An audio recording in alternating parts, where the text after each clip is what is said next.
Hey, good morning, everybody. It's time for the morning briefing this lovely Sunday morning here in Southern California. Oh, I had to do that. So good. Hey, good morning, everybody. It is truly great to be back with you all again. I've got to tell you, what a turnout at Bass Pro Shops. There are so many people to thank because we had our podcast there yesterday, and so many people showed up.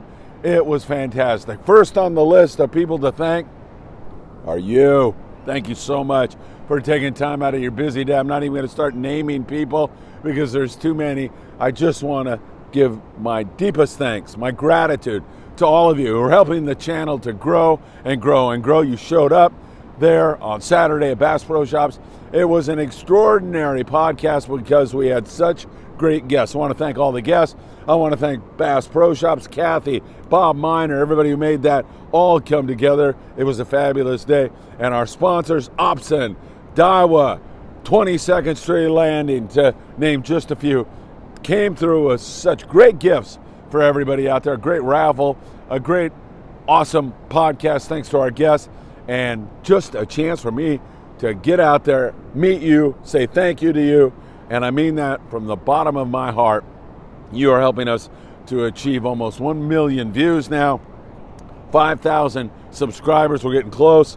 It was a fabulous day, and it was so fabulous because I got to meet each and every one of you. Thank you so much. We'll do it again really soon.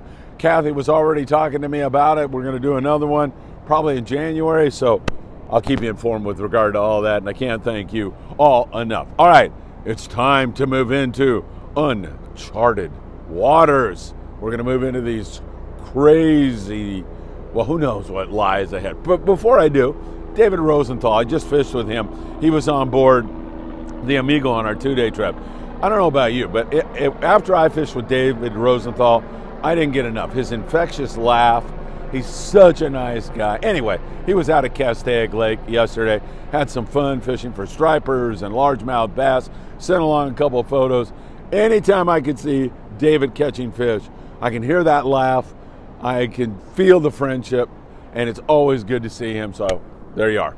Good job, David. Always good to see you. All right, folks, uncharted waters. That's what we're going into, because now we are in the aftermath of a tropical storm in northern Baja, in Southern California. I mean, it doesn't happen all the time. Last time we had this kind of an effect was 30 years ago.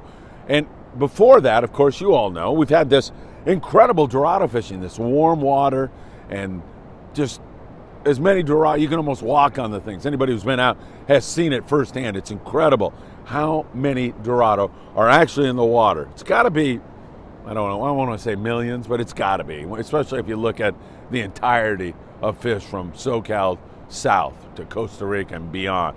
There's so many fish. We've never seen anything like this. And now we throw a tropical storm on top of it, and the boats are back at it again today. So things are going to unfold. I wouldn't be surprised if there's a couple of special updates today.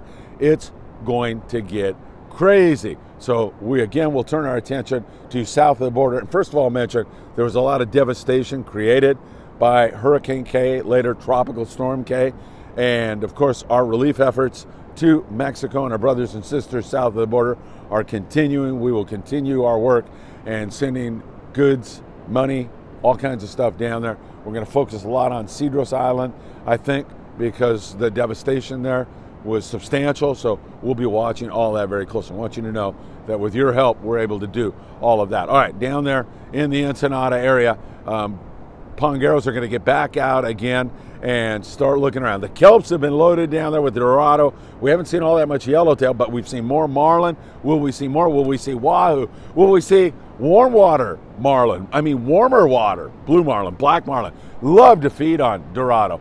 All of that is part of the enigma that lies ahead for each and every one of us these next few days, these next few weeks, these next few months. Is this bite going to go into December again? I mean, it could conceivably do that if we don't get any Arctic-based storms that make their way down and cool things off in the water too much. So we are going to watch that very, very closely. If you're heading out, prepare for kelp patties that are wide open with 40-pound Opson fluorocarbon, www.opsonusa.com. put in FA at checkout. Prepare for that. Prepare for kelps that are not wide open. So 15 or 20 pound opsin fluorocarbon, smaller hooks, 2-4 size hooks. Get prepared for both, because we don't know what awaits us. We don't know if it's going to be crazy good. We don't know if that Dorado got shoved around and moved around and guys are going to be looking for it for a couple of days. It's all going to unfold as we move into the next couple of days, and it should be absolutely fascinating to watch. So be prepared for that. And I'm talking about the entire situation south of the border, up here in the USA. You got to watch all of these things. Now, bluefin tuna, you know, the San Diego on their last trip had tough fishing, just scratch fishing. Down day, fish moved. We'll find out more about that as all those day boats, Mahi-mahi, San Diego, all those guys are going to get back after it here today, and we'll see exactly what went on in that one-day range. And then day and a half, those guys, of course, fishing nighttime bluefin in addition to kelps. Nighttime bluefin have been on the knife jigs. You want to have 250 to 500 in terms of the grams, the weight. And remember now, those torpedo sinkers with the assist hooks on them, those things actually work. The Royal Polaris had 40 fish on them, so that is pretty unique also. And something else we're gonna be watching for you very, very, very closely. So we've got that all going on. LA, Orange County area, same thing. There's a lot of fish up here. There's Dorado, there's bluefin. The question is, did it move? Did it get affected by the tropical storm? Will it enhance it? We're gonna have all those answers here in the next few days. Can't wait to bring you all of that, as it's going to be exciting stuff. Up there in the Channel Islands, they've got their offshore bite going on. In fact, the Aloha Spirit and several other guys are going to fish offshore. Endeavor, I'm guessing Tucker McCombs will be all over that. Incidentally, Ventura Sport Fishing, 805-676-3474. They're going to be off, and you would presume that maybe that fish got shoved up their way also. Now we'll have even a longer stretch. Won't be too much longer before we're catching Dorado and short-bill spearfish off the coast of Oregon. The way this crazy season is going, it's been absolutely mind-boggling, all the things we've been able to see. Up there in the Channel Islands, good rock fishing. Those guys have been hanging in there. Tropical storm had a little effect like on Santa Barbara Sea Landing. They've been doing really, really well. So we're going to watch this all for you very closely. Along the coast, we haven't seen much in terms of right on the coast. Calico bass still biting well. That should continue in this warm water. In some places, especially for private boaters, sport boats are pretty much all focused offshore right now. Islands, we've had a lot of yellowtail at Todos Santos, San Clemente.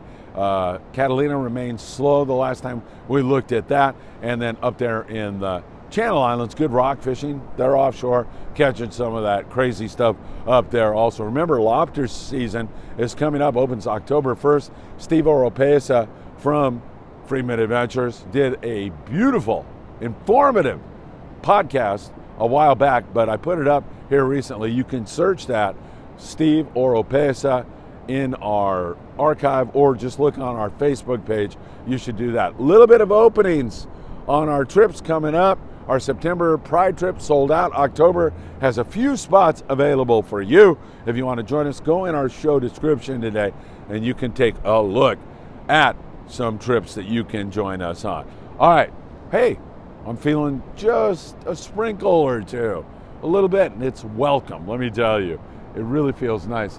It still has that tropical feel to it. I feel like maybe I'm standing on a beach in Costa Rica or somewhere south of the border like that. It does have that feel, and it is going to be absolutely fascinating what happens in the next couple of days. If you're headed out, I send you with all my best wishes. Hope you have an extraordinary day and adventure on the water. And once again, I can't thank everybody who came out. Big crowd yesterday at Bass Pro Shops, Rancho Cucamonga. Can't thank you enough. All right, we'll be watching it closely for you here today. I send you all my best, and I hope to see you really, really soon.